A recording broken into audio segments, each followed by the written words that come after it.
Hi guys, this is Will from Magic the Friendly Tavern on Facebook, and today we're going to be looking at a deck from MT Galpha made by Anthony. This is Oloro, no blue. That is correct. We are playing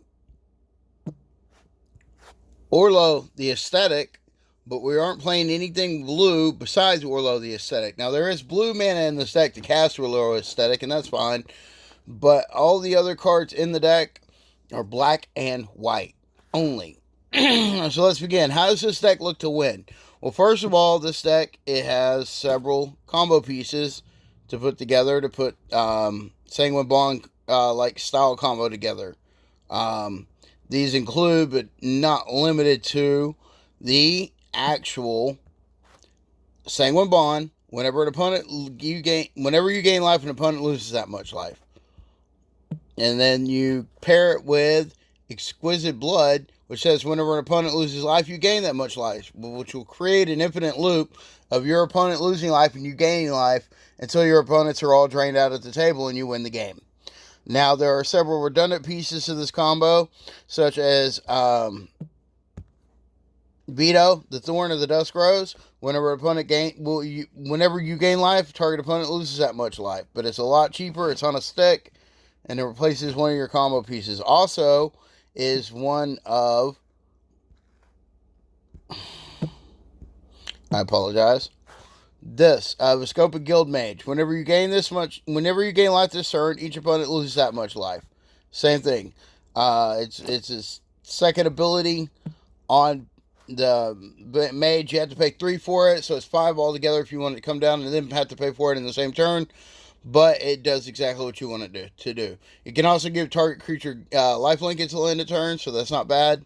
And there you go. That's its main win con. It can also win through gaining a bunch of life and reveal the top card of your library. Put that card in your hand. You lose life to the converted mana cost. You can go digging for it. So I kind of count ad nauseum as an auto win in there. The Bolas' Citadel will allow you to play cards from the top of your library and lose life equal to their mana cost. So that's also kind of like a win con in there, as I put it. And then we also have Aetherflux Reservoir. You can pay 50 life and it deals 50 damage. Whenever you cast a spell, you gain 1 life for each spell you cast this turn. If you can get up enough life in the 200s, 300s, you can take out each of your opponents. So we also have that in there as a win con. And then moving on, we also have Felidor Sovereign, which is the beginning of your upkeep. If you have 40 or more life, you win the game. And then we also in that category is Test for Endurance, which at the beginning of your upkeep, if you have 50 or more life, you win the game. Both of those cards do about the same thing. And lastly, if we get into a sack loop, we can use Blood Artist to make opponent lose 1 life and we gain 1 life. Usually this comes down as if we've gained a bunch of life, we get a whole bunch of board state, and then they want a Wrath, and we have one of these out, and it's enough to kill them back. That's usually how this can become a win condition. But I'm saying that it's such a good effect that, yeah, sometimes it is a win condition. Moving on, we're going to be talking about the Planeswalkers of the deck next. These right here help us out by, as long as it's your turn, giving all our Planeswalkers and creatures lifelink. He can deal 1 damage to target player or Planeswalker, and it's on our turn, so it will give us lifelink. Or we can return a creature card with converted mana cost X from our graveyard to the battlefield. It's a vampire in addition to its other types. Really good card. Really good card. This is a more casual deck, if you can't tell, but that's fine. It takes decks of all types to make up Magic, and sometimes not everybody wants to play at the optimal power level. And again, like I said, that's fine. Next is Ajani, Strength of the Pride. It's 4 mana. You gain life equal to the number of creatures you control plus the number of Planeswalkers you control. Or neg 2, you can make a 2/2 white cat soldier. That's an Ajani's Pride Mate. It says whenever you gain life, put a +1/+1 counter on it. And we are running the actual Ajani's Pride Mate too. So this makes Pride Mates pretty good. Yes, and then gaining life on top of that. That's exactly what we want to. For 0, if you have at least 15 or more life than your starting life total, exile this and each artifact and creature an opponent's controls. That's a pretty good effect. Next up is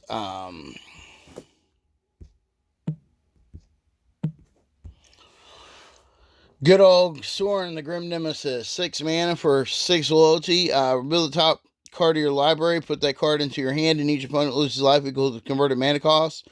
And then it can deal X damage to target creature or planeswalker, and you gain X life.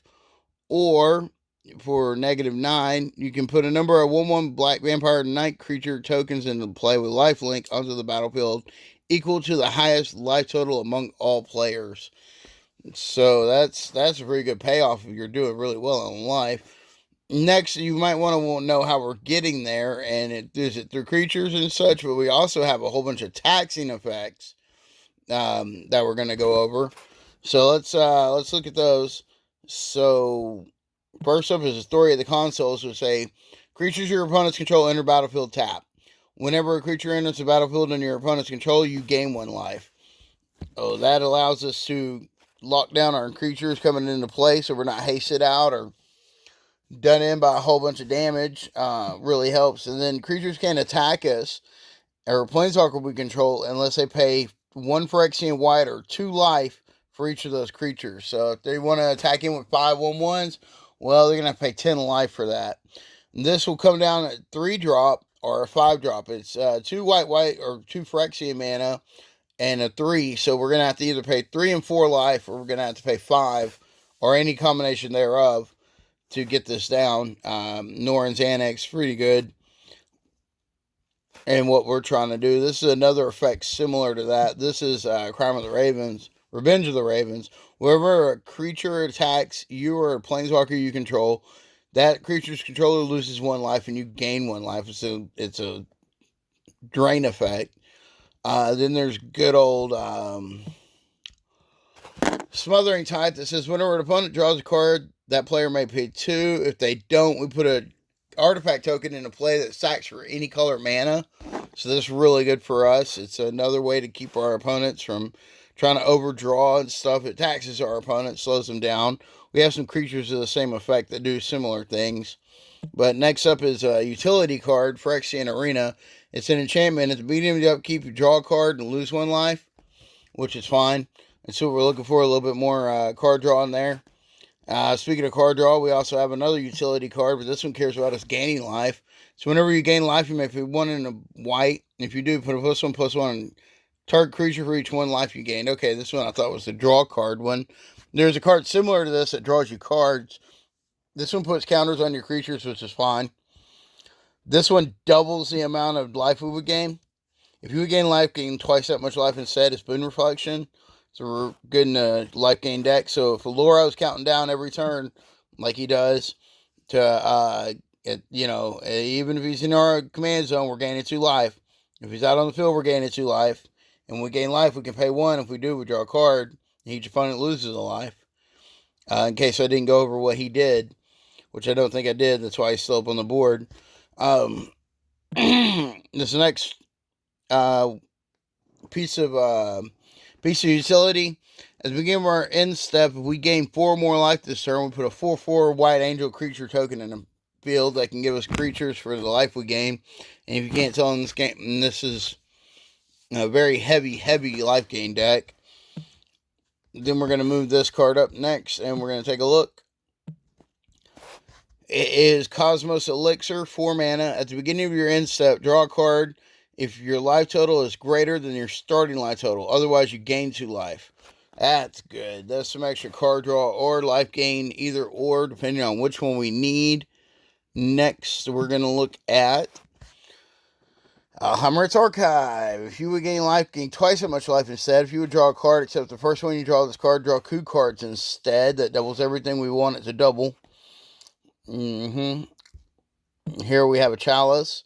Chalice of Life, pay 3. You gain 1 life. Then if you have 10 or more life than your starting life total, transforms into Chalice of Death. Target player loses 5 life. That's a huge chunk of life. This can become a win condition too. First, we're going to have to get there.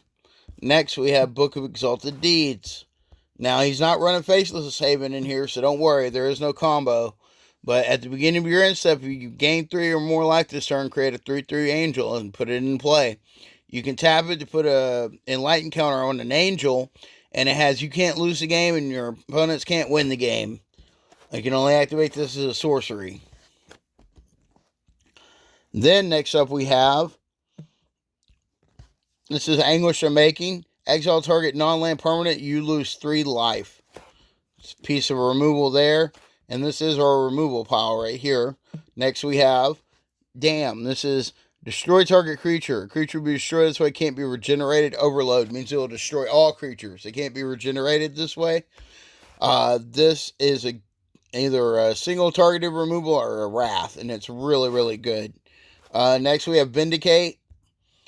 Vindicate says destroy target permanent. Just flat out destroy target permanent for 3 at sorcery speed. Really good flexible piece of removal. This is Path to Exile. Doesn't have any text on it, but we all know what Path to Exile does. Exile target creature, its controller may search their library for a basic land. Put it onto the battlefield tapped and shuffle. Just in case you didn't know. That is Path to Exile. Next is Toxic Deluge. This is where all the money of the deck is in the removal, I'm telling you. 3 sorcery. As an additional cost, cast this spell, pay X life. Target creatures get neg X until end of turn. What a good spell. Alright, next is Fumigate. Fumigate is destroy all creatures. You gain 1 life for each creature destroyed this way. Can't beat that with a stick in a life gain deck, can you? Then we have some tutors. We have some protection and the rest of the removal. So let's look at the rest of the removal first. This is Swords to Plowshares. Exile target creature. Its controller gains life equal to its power. Really good there. We can even use that to gain life.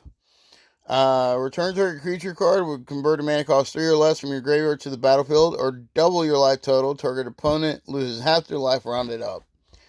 That's a really cool flexible spell there. Get us back a critter or gain us more life. Demonic Tutor. Search your library for a card, put it into your hand, then shuffle. Pretty good. And Vampiric Tutor is search your library for a card, then shuffle your library and put that card on top of it. You lose 2 life. It's an instant. Great. Tithe. Search your library for a Plains card. Then if you control fewer lands than an opponent, you may search for an additional Plains card. Reveal those cards, put them in your hand, and shuffle your library. Really good to go find the land that you want, especially with all these utility lands hiding in here. But then we're going to talk about this protection spell. This is Teferi's Protection. Until your next turn, your life total can't change, and you gain protection from everything. All permanents you control phase out. And exile Teferi's Protection. What a good spell. Make sure you cannot be messed with that entire turn. Next, we have a whole bunch of creatures. But that's going to be the wrapping up point for this first part. We'll get into the next part in the next video. Again, I am Will from Magic the Friendly Tavern. I thank you for stopping by and checking out this deck tech. I want you all to have happy games, and as always, happy pack pulls. And I said that backwards, but y'all enjoy it anyways. Have a great day.